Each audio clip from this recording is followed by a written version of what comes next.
Hello বন্ধুরা, সবাই কেমন আছেন? আশা করি সবাই ভালো আছেন। আজ এই বৃষ্টি ভেজা বৃষ্টি দিনে আপনাদের সবাইকে আমি আন্তর্জাতিক ম্যাপের সাথে পরিচয় করিয়ে দিব। এখানে সবাই জানেন যে আমাদের পৃথিবীতে 7টি মহাদেশ আছে। একটা হলো, প্রথম হলো এশিয়া, তারপরে আফ্রিকা, তারপরে ইউরোপ, উত্তর আমেরিকা, দক্ষিণ আমেরিকা, অস্ট্রেলিয়া এবং অ্যান্টার্কটিকা মহাদেশ। এবং বিভিন্ন মহাদেশে বেশ কয়েকটা দেশ দ্বীপপুঞ্জ নিয়েই গঠিত, আপনারা সবাই জেনে থাকবেন। আর এখানে আমরা দেখতে পাচ্ছি এশিয়া মহাদেশ এবং আমাদের লিভিং কান্ট্রি মিন্স মাদারল্যান্ড হলো আমাদের বাংলাদেশ। এখানে দেখতেই পাচ্ছেন যে বাংলাদেশকে দেখা যাচ্ছে।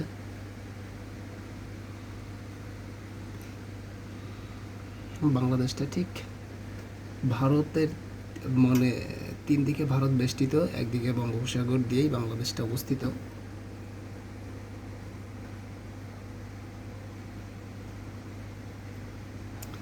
এবং ভারতের পাকিস্তানের মানে পাশে পাকিস্তান, নেপাল, পাকিস্তানের পাশে আফগানিস্তান, তার পাশে ইরান, এই সাইডে সৌদি আরব, ওমান। আর বাংলাদেশের এই সাইডে আছে দেখেন মায়ানমার, থাইল্যান্ড, কম্বোডিয়া।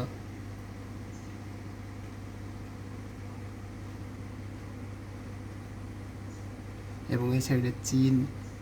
এই পাশে দেখতে পাবেন, একটু তাকালে দেখতে পাবেন উত্তর কোরিয়া। তার সাইডে আছে জাপান। সব থেকে পূর্বের দেশ হলো জাপান, আর কি সূর্যোদয়ের দেশ বলা হয় যাকে, জাপানকে। এ পাশে আছে মঙ্গোলিয়া।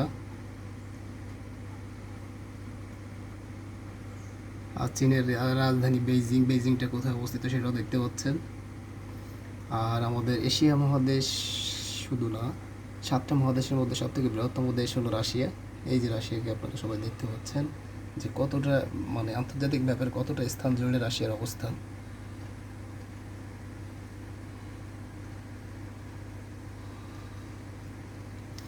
এই সাইডে আছে কাজাকিস্তান, নিচেই কাজাকিস্তান, তুর্কমেনিস্তান, তারপরে উজবেকিস্তান, তাজিকিস্তান, কিরগিজস্তান, সব এই সাইডেই আমাদের এশিয়া মহাদেশের দেশ। আফগানিস্তান, আফগানিস্তানের রাজধানী কাবুল। এই হলো পাকিস্তান। দেখেন আমাদের থাইল্যান্ডটা কোন সাইডে অবস্থিত, মায়ানমারের নিচেই ঠিক থাইল্যান্ড, কম্বোডিয়া, এই দুইটা দেশ অবস্থিত।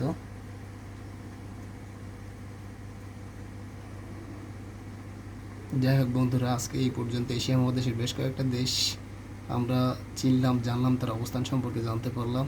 সবাইকে ধন্যবাদ। ভালো থাকবেন সবাই। বাই।